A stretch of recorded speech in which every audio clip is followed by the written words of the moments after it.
The German Synodal Way reform meetings are underway again. This time, Germany's most prominent cardinal suggests celibacy rules should be relaxed. What's going on here? EWTN News is there with details from inside the talks. Once a family got their child in a Catholic school, they really saw the difference the Catholic schools truly make. Catholic school enrollment on the rise. We visit a diocese where parent interest is high, despite major legal and financial obstacles within the diocese. A police officer in Kentucky is disciplined. We'll tell you what happened after he joined a group in prayer, off-duty but in uniform, outside an abortion clinic. There just isn't possible for a family member to be able to support their child at home with these kind of conditions. And care and kindness inside a one-of-a-kind medical facility. We go inside the Elizabeth Seton Children's Center to see a saintly influence at work among the most severely disabled children. EWTN News In Depth starts now.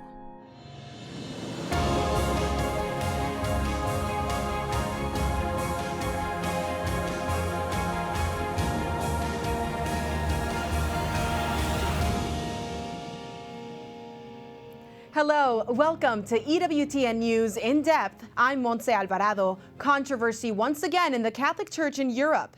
This week, Cardinal Reinhard Marx, the most prominent face of Catholicism in Germany, announced his support for loosening celibacy rules and allowing some priests to marry. The comments from the Archbishop of Munich come as criticism mounts about how his diocese handled sex abuse cases over the decades. A 2-year investigation released last month faults both him as well as his predecessors, including Pope Emeritus Benedict XVI, for their handling of the sex abuse crisis within the Church. Cardinal Marx spoke to a German newspaper about his celibacy recommendation on Thursday, just as the third plenary assembly of the German Synodal Path opened its 3-day meeting, in which some Catholics are calling for massive reform within the Church. Speaking to a key assembly topic, Marx called the sexual abuse scandal a disaster and expressed his view that celibacy should not be a precondition for every priest. For some priests, he said, marriage would be better for their life so that they wouldn't be lonely. To put it mildly, suggestions like this are not going over well with Catholics who follow church teachings, many of whom are already very worried about the synodal way. The German Catholic group New Beginning presented a set of concerns about potential church reforms to the Congregation for the Doctrine of the Faith at the Vatican, asking for clarification. The managing director of EWTN Germany, Martin Rothweiler, reports. Many are looking anxiously at the church in Germany, which is being hit hard by the clerical abuse crisis. Priests and bishops have been warning for years that the Catholic faith in Germany is being threatened and church membership will continue to evaporate. During the Third Synodal Way meeting, the doctrine of the Church itself is up for discussion and has been the focus of severe criticism among some participants. Part of the Synodal Assembly openly advocates the introduction of women ordination, the blessing of homosexual unions, and even puts the sacrament of the priesthood itself up for debate. A month ago, on January, worried German traditional Catholics like Peter Esser from the initiative New Beginning, Neuer Anfang, presented to the Pope a petition with nearly 6,000 signatures supporting the Church's teaching and asking for his intervention. I heard that he said to one of our young ladies, yes, I will call Bishop Betzing. And so I think it's not just a teasing or a joke, so I really have the hope that he will do this. The president of the German Bishops' Conference, Bishop Georg Betzing, has repeatedly defended the Synodal Way. In an interview with the German newspaper Frankfurter Allgemeine Zeitung, he said in December, "The view from Rome and Germany as a country of the Reformation is always particularly critical. This is not easy for the project of the Synodal Way. We need a lot of communication. We want to make the Church strong, not weaker." I think the Synodal Way has nourished hopes that he cannot fulfill without leaving the way of the Church. So the 3 things I would hope for the Synodal Way is first the gift of rediscovery of who is Jesus Christ. The second would be listening to each other. The third would be humility, and humility means not reinventing the Church as anew, but filling the Church that we have with the life that the Holy Spirit gives us. CNA Deutsch correspondent Rudolf Gehrig has been following the Synodal Way since its beginning, and he knows that different ideas about the future of the Church collide in this project. They claim that the abuse crisis within the Catholic Church has its origins in a celibate male society having too much power. Others, however, call for a stronger focus on Jesus Christ and the Gospel. In their view, the abuse crisis has its origins in a deep crisis of faith. In the meantime, several thousand traditional Catholics have joined the group of Neuer Anfang, New Beginning. However, they are not only interested in criticizing the progressive faction in the Synodal Way, but seeking solutions to address those discouraged with the Church. New Beginning, therefore, invites all Catholics to pray this novena together for the Church and for a change through Jesus Christ. The Holy Father and Vatican officials are now aware of the doubts coming from traditional German Catholics, and the New Beginning group is hoping that Pope Francis will respond accordingly. Martin Rothweiler for EWTN News in Depth. Martin is attending the third plenary assembly of the Synodal Path going on right now in Frankfurt, Germany. He joins us with an update on what's happened so far.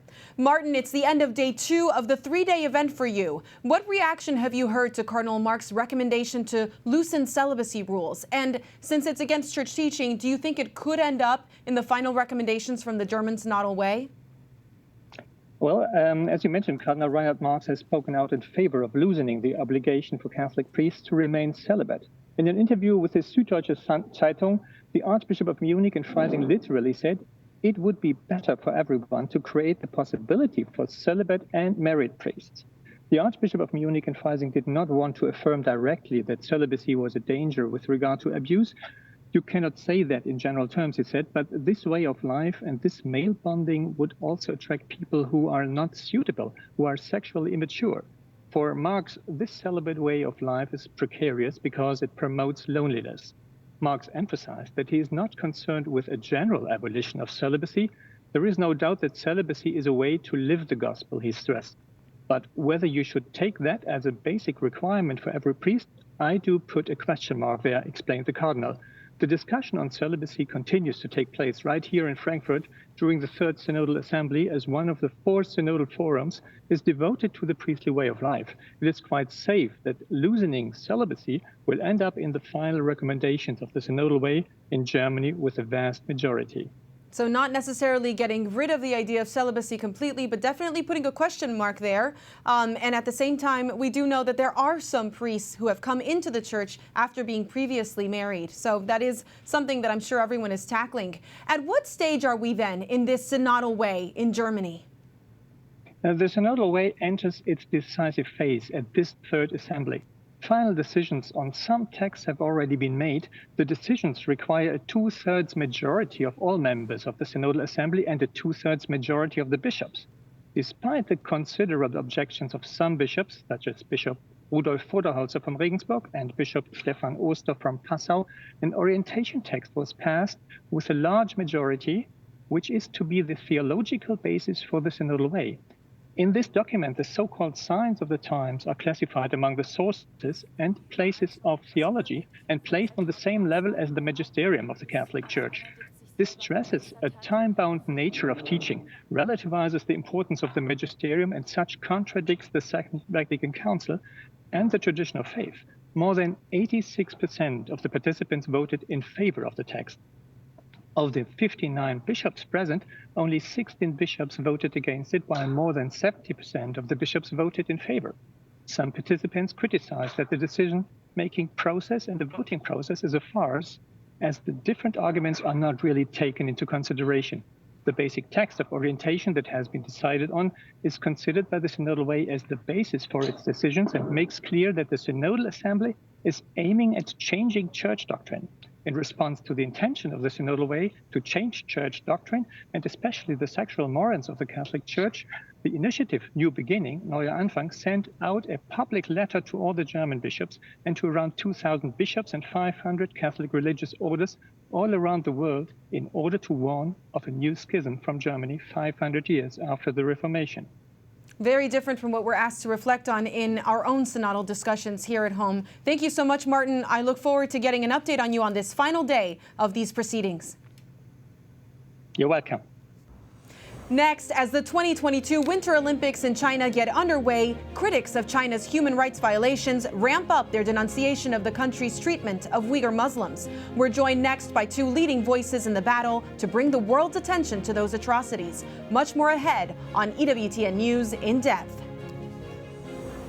I'm just blessed that I'm alive, I'm healthy, I'm strong, and that says a lot. And gratitude for the care and comfort given to those with the most severe physical disabilities. We'll tell you about an extraordinary hospital program providing a full life to children who have some of the most challenging conditions on earth. We'll be right back.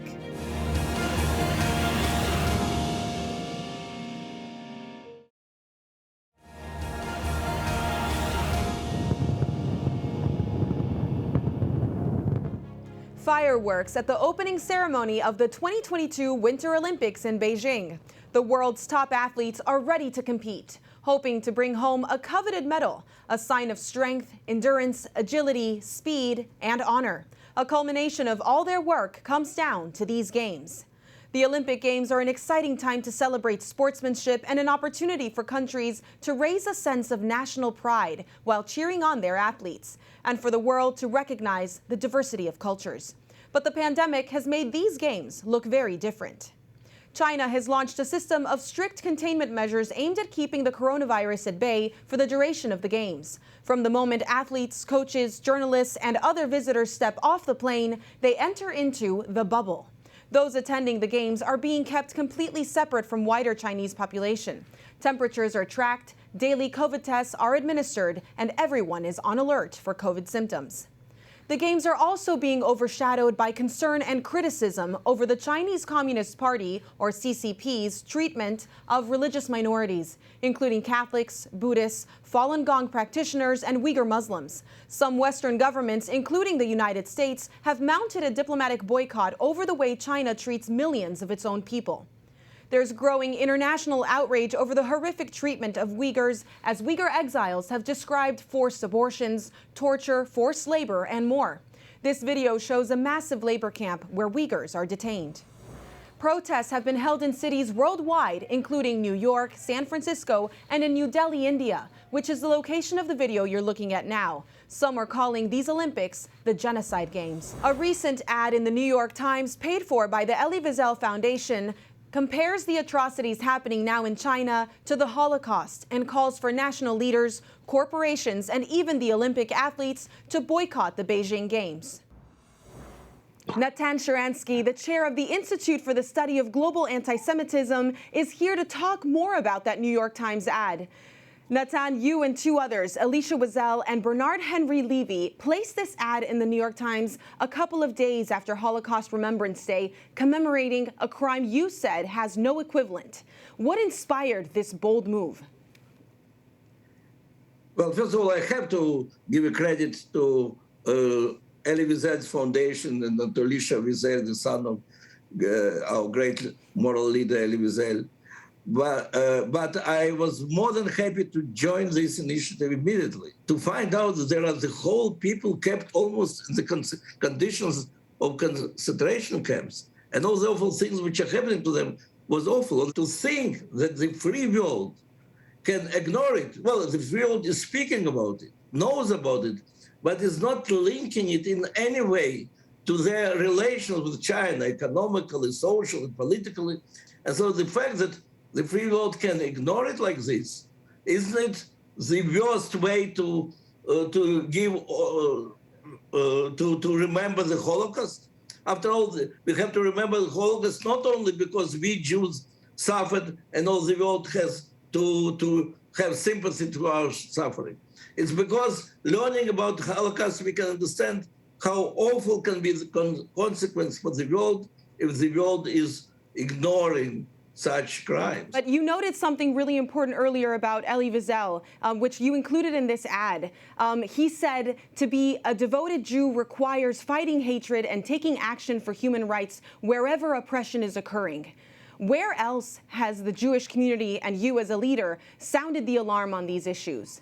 My big concern is that human rights, which are undermined and violated, China, Russia, you'll take so many regimes in Africa. You'll take what's happening in the Middle East at this very moment in Syria. Yes. How they is not going to connect this policy of human rights with their global policy of international relations. Natan, I have to ask you about the backdrop of why you put in that ad. That call for action to protect the Uyghur Muslims in Xinjiang has the Beijing Olympics as this phenomenal thing that everyone is training for. What do you say to those who counter your calls for boycotting the games with claims of how unfair it is on the athletes who trained for this moment? Well, athletes who are training at this moment also part of the free world, of the world.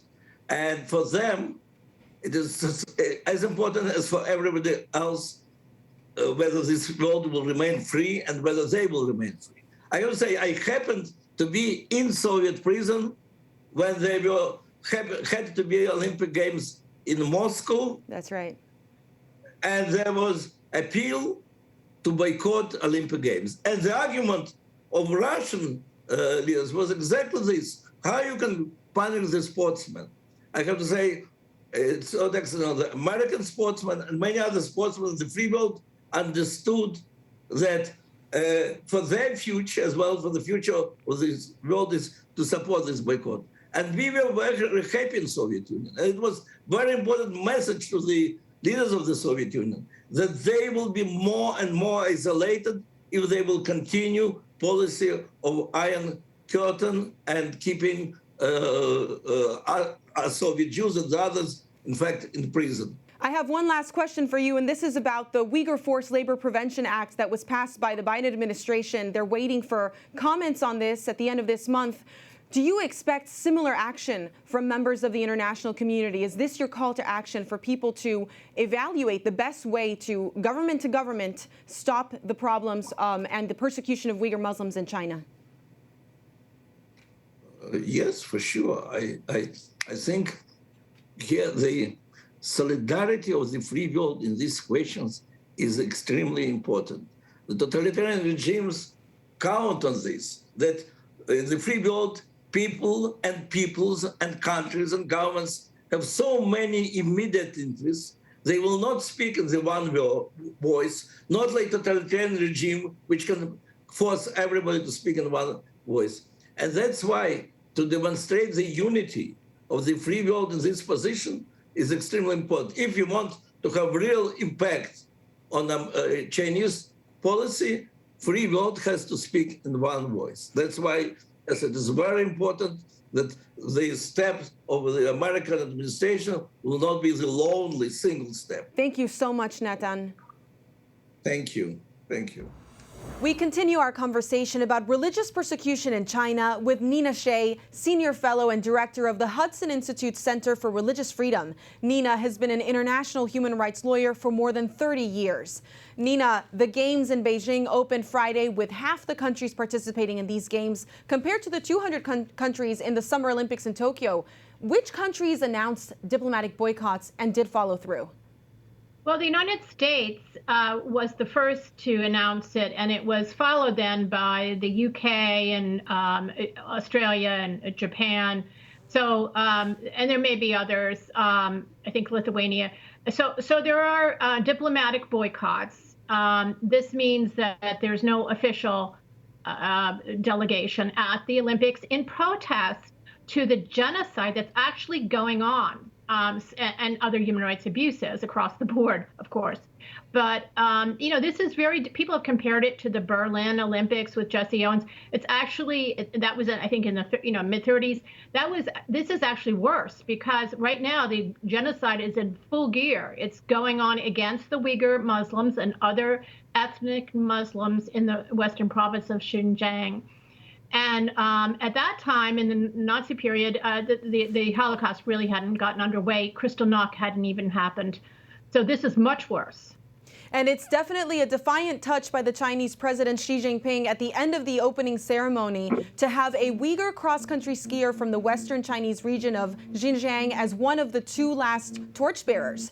What does this mean for the fight to free the Muslim ethnic minority community? And is this more manipulation as they deny these claims? Yeah, this is a propaganda ploy. They are a defiance against human rights, Western notions of human rights, universal human rights. And it is a grotesque display. I imagine that poor Uyghur there is crying, underneath behind the smiles. They were probably coerced. Their families could have been threatened.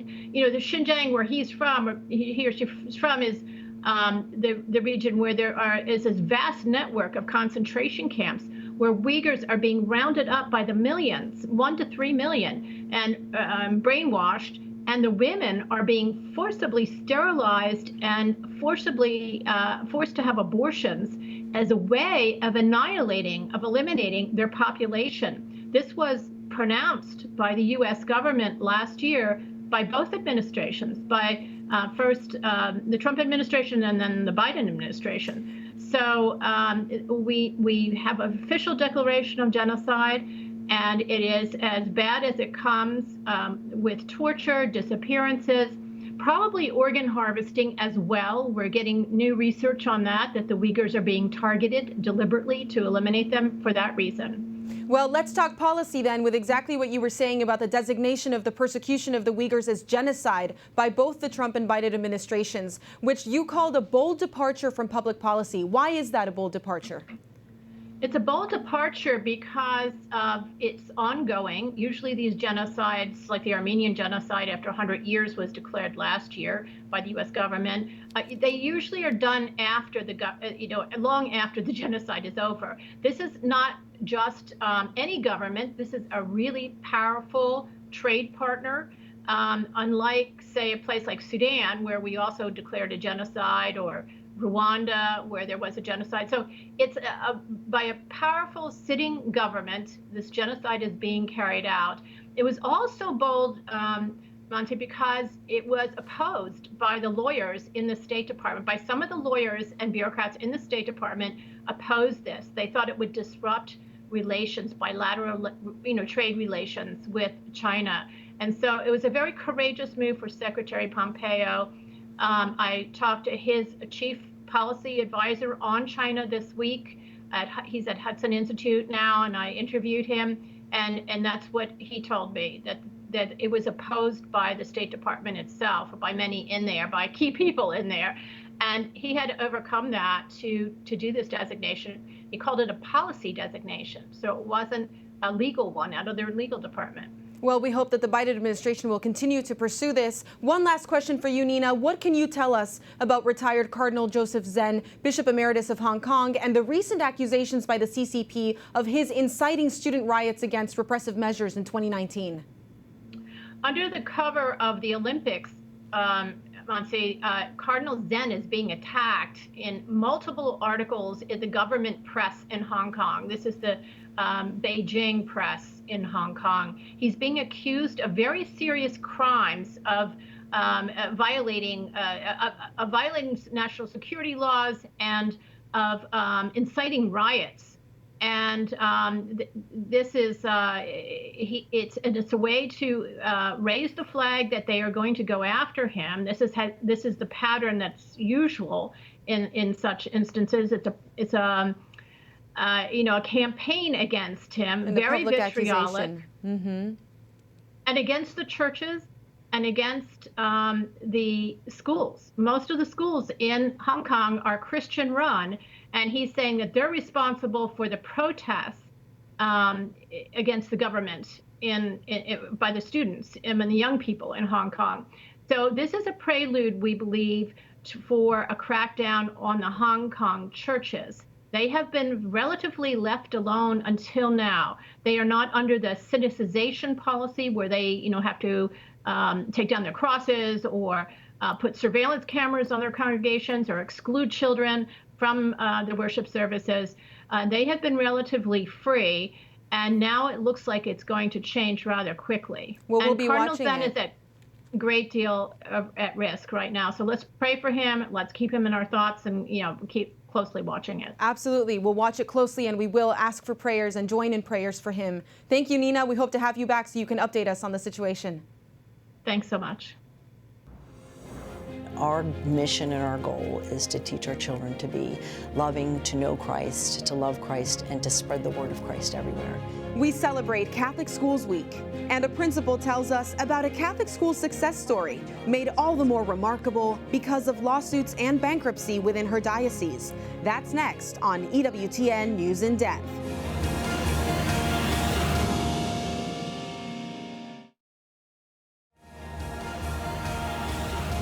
Welcome back to EWTN News in Depth. A special shout out this week to educators and students as we celebrate Catholic Schools Week 2022. The theme this year, Catholic Schools, Faith, Excellence, Service. The Catholic school system is the largest network of private schools in the United States. More than 5,200 Catholic elementary schools educate roughly 1.3 million students. Catholic high schools, numbering about 1,200, educate 500,000 more. The week was celebrated across the country with special masses, school assemblies, open houses, and spirit weeks for students, families, parishioners, and community members. The faith-based focus of Catholic schools and the emphasis on developing the whole person has long created a draw towards Catholic education. And the COVID pandemic increased interest in enrollment when many Catholic schools figured out more quickly than most public schools how to reopen safely. 2 years into the COVID impact on schools, reporter Mark Irons traveled to Harrisburg, Pennsylvania to hear a story of school success, made all the more compelling because of a difficult legal history, a loss of trust, and bankruptcy. The faith is being passed on at St. Patrick Catholic School in the Diocese of Harrisburg, Pennsylvania. One of our children, Lachlan, he talks a lot about what he learns in the religion class, and it's just very sweet to hear that at his age. He'll just talk about Jesus. Did you know Jesus did this? Did you know Jesus did this? Tara and Michael Garrity have 3 children at St. Patrick's. It's more than just a place to drop your kids off for 6 hours a day. It's a community. And the community keeps growing. In the spring of 2020, the initial outbreak of COVID-19 closed many public schools around the country. That wasn't the case at St. Patrick's. The principal, Antoinette Oliverio, explains. When everybody shut down, we stayed open virtually, and we stayed virtual till the end of the year.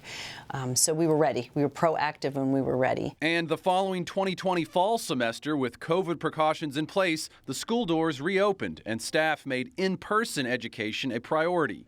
Many Catholic schools across the country did the same thing. They were dedicated to the children, they were dedicated to staying open, and you weren't seeing that necessarily at the public schools. Public school parents took note, and some started transferring their children to Catholic schools. From the fall of 2020 to the fall of 2021, enrollment in Catholic schools within the Diocese of Harrisburg grew by about 6%. That's almost 600 students. That's the largest one-year increase we've had that we have on record, and so that is remarkable. Daniel Breen is the Secretary of Education for the diocese. He says enrollment numbers have remained strong. Of those students who came to us in that growth, 85% have stayed with us as well. So they clearly are feeling well served and spreading the word that we're really striving to honor God and do things the right way. And that may be even more encouraging in the Diocese of Harrisburg, considering it's bankrupt. The increase in enrollment for Catholic schools is a positive sign for a diocese that has experienced its fair share of challenges. The largest, most comprehensive report into child sexual abuse within the Catholic Church. In 2018, a Pennsylvania grand jury report revealed incidents of sexual abuse by priests throughout the state. The allegations were decades old, but still sent shockwaves throughout the church. The report out of Pennsylvania listed 301 priests accused of sexually abusing children, including 45 priests from the Diocese of Harrisburg. The diocese tells us, we know the path to healing and forgiveness will be long, and we strive daily to restore the trust that has been lost. Adding, the vast majority of the abuse occurred many years in the past. Since the Charter for the Protection of Children and Young People was enacted in 2002, the diocese has annually had its youth protection efforts evaluated, and we have passed every evaluation. But the damage caused by past reports of abuse has been costly in more ways than one for the Diocese of Harrisburg. At this point, payouts to accusers have topped $12 million and will only increase. In February 2020, the financial strain caused by the findings of the grand jury investigation forced the diocese to declare bankruptcy. Bishop Ronald Gaynor of the Diocese of Harrisburg said then, "Responding to that investigation forced us to incur very heavy legal costs, which has had harsh financial consequences for the diocese." Now, 2 years later, the diocese is still sifting through the bankruptcy process, working to make financial settlements with the list of abuse victims. And at the same time, rebuilding trust within the diocese. It seems to be showing up in their Catholic schools. The Diocese of Harrisburg tells In Depth, "The enrollment increase we have experienced in our Catholic schools is a positive sign that families do feel safe trusting their children to our schools. This is a trust we will never take for granted and work tirelessly to ensure is not broken again." Parents are the first teachers of the faith. They are the primary teachers. So our schools can assist the parents. Bishop Ronald Gaynor, appointed to lead Harrisburg in 2014, has apologized many times for the hurt caused by sins of the past. Healing will take time as the work of the church continues. Bishop Gaynor remains grateful the message of Christ is being heard by greater numbers in school. More and more children are being formed through our Catholic values and learning about Christ, about our faith. Tara and Michael Garrity are hearing all about it from their own children.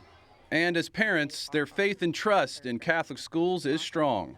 There's no reason to leave St. Pat's with the great things they're doing and the wonderful education that they're receiving here. Mark Irons, EWTN News In Depth. Mark reports the Catholic schools in Harrisburg are not directly impacted by the diocese bankruptcy, since both schools and parishes are separate legal entities from the diocese itself. The diocese is experiencing a decrease in the number of worshipers, which leaders there attribute to both the pandemic and the rebuilding process following what they acknowledge was a damaging clergy abuse and grand jury report. How are church controversies and pandemic attendance affecting donations? Numbers from last year's charity giving to Peter's Pence in the Week in Review. Plus, a legal victory for a police officer disciplined for praying in uniform outside an abortion clinic. His attorney joins us to talk about the case next.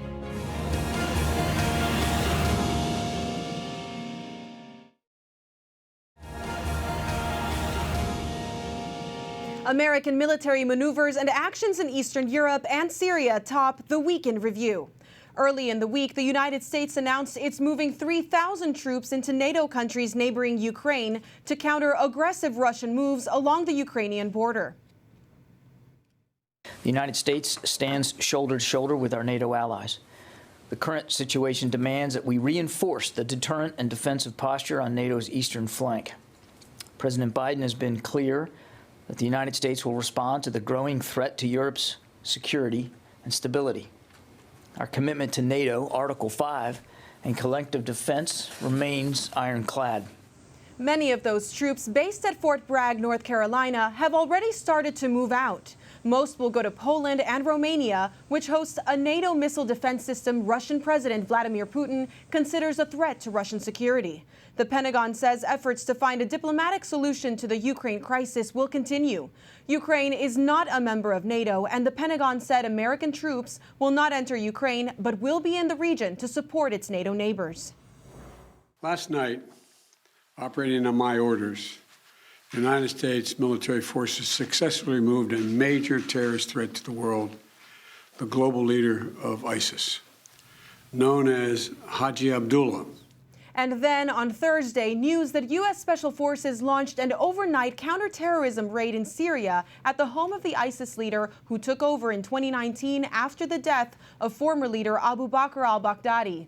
Nearby residents said they heard gunfire and explosions for nearly 2 hours as U.S. forces used loudspeakers asking women and children to leave the area before Haji Abdullah chose to detonate a bomb to blow up himself and his family.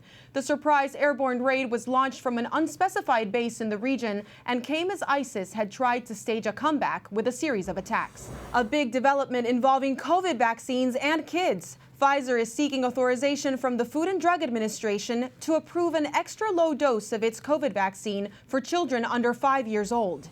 In an unusual move, the FDA urged Pfizer and its partner BioNTech to apply earlier than the companies had planned. According to the American Association of Pediatrics, less than 2% of children with COVID were hospitalized, and just a fraction of those cases resulted in death. The FDA could grant Pfizer emergency use authorization for the vaccine for children by the end of the month. Praying outside of an abortion clinic. One police officer in Louisville, Kentucky, was suspended for it for 4 months. Officer Matt Schrenger was stripped of his police powers and placed under investigation. The Louisville Metro Police Department told local news station WDRB that they were concerned Officer Schrenger was in uniform while participating in a protest activity. Schrenger, a 13-year veteran of the force, was off duty at the time. Officer Schrenger just won a $75,000 settlement after suing the city's mayor, police chief, and police department for violating his constitutional rights. We're joined now by Schrenger's attorney, Matt Heffron, senior counsel with the Thomas More Society. Matt, great to see you here. How did you hear about this case? And is this the first time you've seen this kind of discipline? It's the first time I've seen this type of discipline. The way the case came to us is that this was a 40 Days for Life campaign, and 40 Days for Life is one of the Thomas More Society's clients, and they directed Officer Schrenger to us. And so that's how we got involved. And what had happened was on February 20th, almost a year ago, what started as a quiet prayer of the rosary for Officer Schrenger ended with the city of Louisville paying him $75,000 for discriminating against him.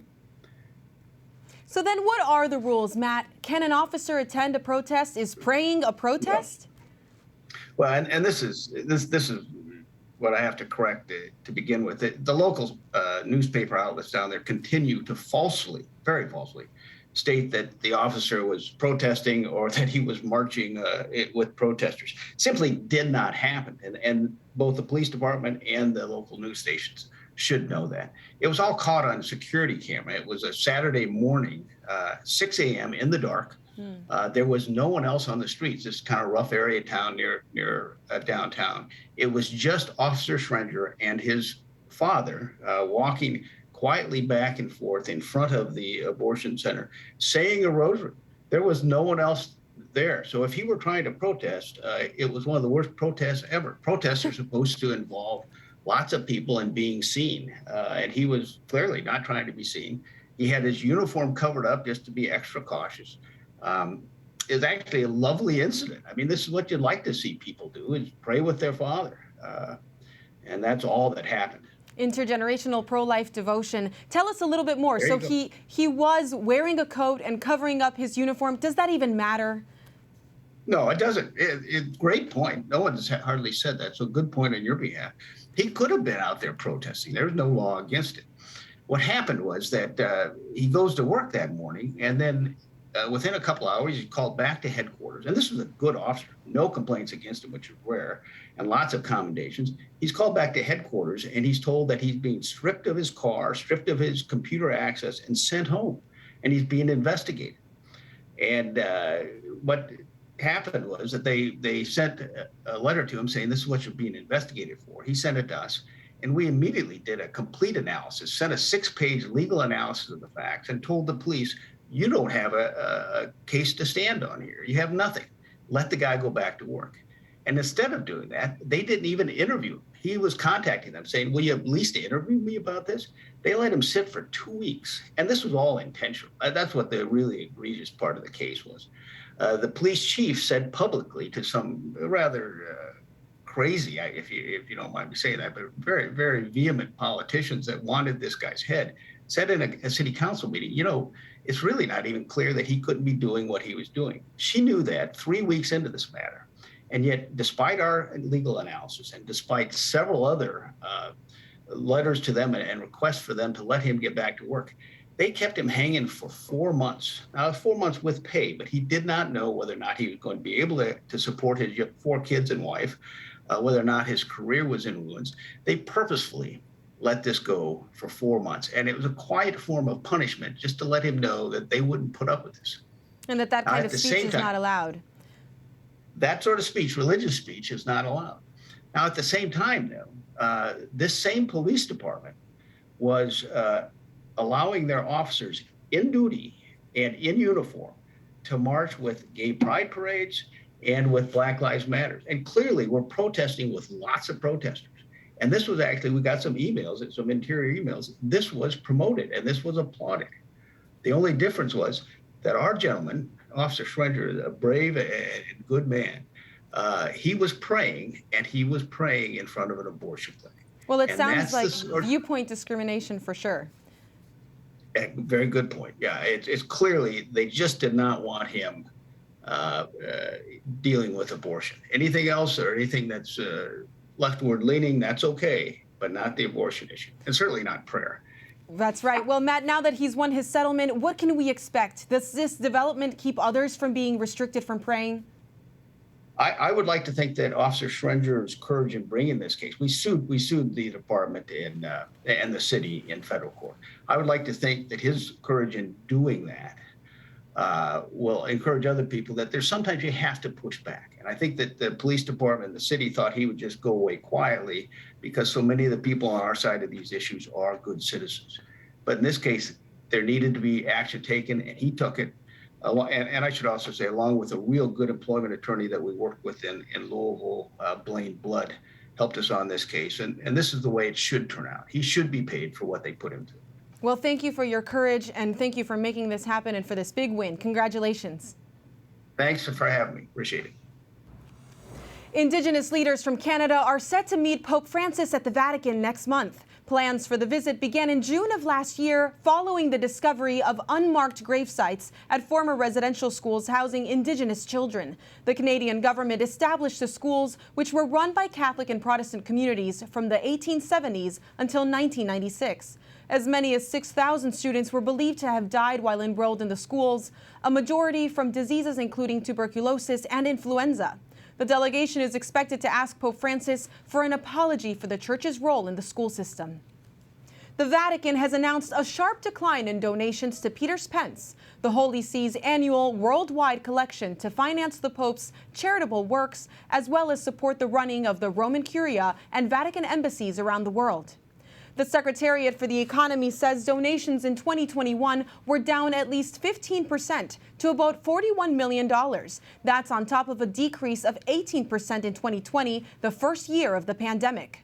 Observers say the decrease in donors due to the pandemic certainly has affected the collection amounts. However, disillusionment about the lack of transparency on how Peter Spence funds have been spent is believed to also play a part. Several reports have questioned whether funds were used to help purchase an expensive London property. That real estate deal and the multi-million-dollar debt it incurred is now the subject of a Vatican financial mismanagement trial. Like you walk in the doors here, and I always think of this when I walk in. Those doors, the automatic doors close behind you, and it's like a hug. It is this literal welcome hug. And what one special facility in New York is doing to help the most severely disabled. A look inside a hospital inspired by St. Elizabeth Ann Seton when we return.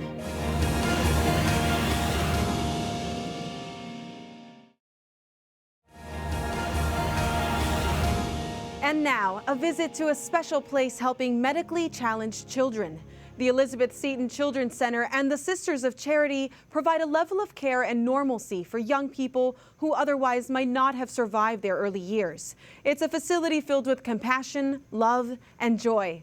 Colin Flynn reports from Yonkers, New York. Okay. You want to do it together again? It's a little smile. It might be a little giggle. Might be them even blinking their eyelashes at you for some of our children. You're really in the presence of God. Okay, and look at you. Your hands are moving and everything now, huh? Oh, you big sweetheart. Right? Yeah. When a need is seen in a society and no one is taking care of it, then who steps up to try to respond to that need? And I think the Sisters of Charity have done that. Caring for children who cannot advocate for themselves at all. We started to discharge, and we found out, we went back, that 30% of our kids that we discharged passed away in a little over a year. Wow. Everybody should have a right to have a joyful life. But if this works and it goes well, this could be the example for the rest of the United States and possibly around the world. That would be the dream. This is the Elizabeth Seton Children's Center, located in Yonkers, New York, and is home to 169 children with severe medical conditions who need constant complex care. Like Stephanie, who was born with spina bifida and has lived through countless painful and often risky surgeries. I get down sometimes, but you know, life is life, and I'm dealing with it. I'm just blessed that I'm alive, I'm healthy, I'm strong. Because you like to focus on the positive and the good things. I like to focus on the positive, never the negative. Wow. If we could all learn to do that, it would be a great thing. Yes. For these children, this is their home. Many need care 24/7, need walking aids, feeding tubes, ventilators, and devices to help them communicate. Pat Tursey is the CEO of the centre. When you first walked in through the doors, what was your first impression? Seeing, little children that had these unbelievable disabilities that they overcame, and they didn't know they were disabled. When you say unbelievable disabilities, what kind of conditions do the children have here? It's a full range. So some are genetic disorders, some are traumas, car accidents. We have kids with cerebral palsy. We have kids with neuromuscular degenerative diseases. We've have also, from neglect or abuse, shaken baby syndrome, and left them, cognitively severely impaired. The centre has state-of-the-art facilities to care for these children, with the best doctors and nurses, and the cost of caring for each child is around $1,600 a day, which is funded by New York State and the federal government, as most of the children here are from families on the poverty line, and without this centre would find it almost impossible to give their child the complex and constant care that they need. There just isn't possible for a family member to be able to support their child at home with these kind of conditions. Sophie was born with a genetic disorder. There's a duplication on one of her chromosomes, so it affected all of her development. Sophie is 16 and has been living here for 5 years now. Her mother is Renee Kelly. Like, you walk in the doors here, and I always think of this when I walk in, those doors, the automatic doors close behind you, and it's like a hug. And I feel that, and then the chapel is right there, and there's a statue of Elizabeth Seton, and I just feel all that right in the entryway when I come in here. You heard Renee mention the statue of St. Elizabeth Seton, which you see the moment you walk through the entrance. She grew up in the early 19th century in New York and was the foundress of the Sisters of Charity. Sister Dorothy Metz and Sister Carol Barnes are two of the 5 Sisters of Charity on the board of the centre. Who was Elizabeth Seton? Elizabeth Seton was a very unusual woman. She was born to a wealthy family in New York. Her father was a surgeon, but she always had a care for the poor. A convert to Catholicism, she saw children in poverty and dire need in New York, and so founded the Sisters of Charity to answer their needs. They started schools, orphanages, hospitals, and many of those places exist today. Well, I think the basic charism of the Sisters of Charity is love. It's that care, that compassionate care. Caring for children who cannot advocate for themselves at all. Now, the centre is facing a new challenge. In the past, children with these types of medical conditions rarely lived past the age of about 21. But now, with advancements in medicine and care, children are living into adulthood. But the problem is, once a child reaches the age of 21 in the United States, they are no longer eligible for medical funding at a centre like this and are normally transferred to an elderly care home or another institution. What happens to the children when they reach that kind of critical age and when they have to leave this facility? We started to discharge, and we found out, we went back, that 30% of our kids that we discharged passed away in a little over a year. Wow. And the state rules were hard and fast. So you could stay through your 21st birthday, but you could not stay once you hit 22. They would not fund it. They would not fund us. This is known as the aging out problem, and is a sad reality that Pat and the staff have been trying to deal with after giving these children the best of care for so many years. There is a time, and I'm not saying that some of our kids wouldn't naturally die, I've talked about that, but certainly not like this. So the Elizabeth Seton Children's Centre now has an ambitious plan. The state of New York has granted them permission to build a young adult centre that would care for the young adults with medical complications after the age of 21. It will be the first of its kind in the United States, but Pat and the centre have to raise the initial capital of $30 million. Does it seem overwhelming thinking of that figure that you have to raise? Yes, it is overwhelming. And we, because of who we care for, raising money is more of a challenge. Our families, like I shared, are not, affluent, don't have the means, don't have connections, and we really need to reach out to the philanthropic community and foundations to get involved with us. But if this works and it goes well, this could be the example for the rest of the United States and possibly around the world. That would be the dream. The staff and parents I spoke to all said the same thing. There's something special about this place. The children are not treated as patients, but more loved as family members. The very ethos that was set by Saint Elizabeth Seton over 200 years ago.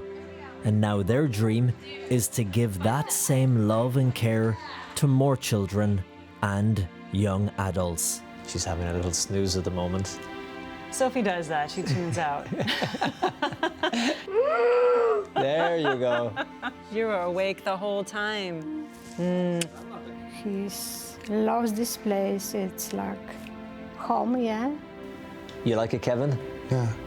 For Stephanie, beautiful Stephanie sitting here in front of me, what are your hopes and dreams for the future? Hopefully, one day, get married someday. Not now, but later in my life. When the time is right. When the time is right. And when you meet the right person. And when I meet the right guy. It's a beautiful dream to have, isn't it? At the moment, I take one day at a time. In Yonkers, New York, Colm Flynn for EWTN News in Depth.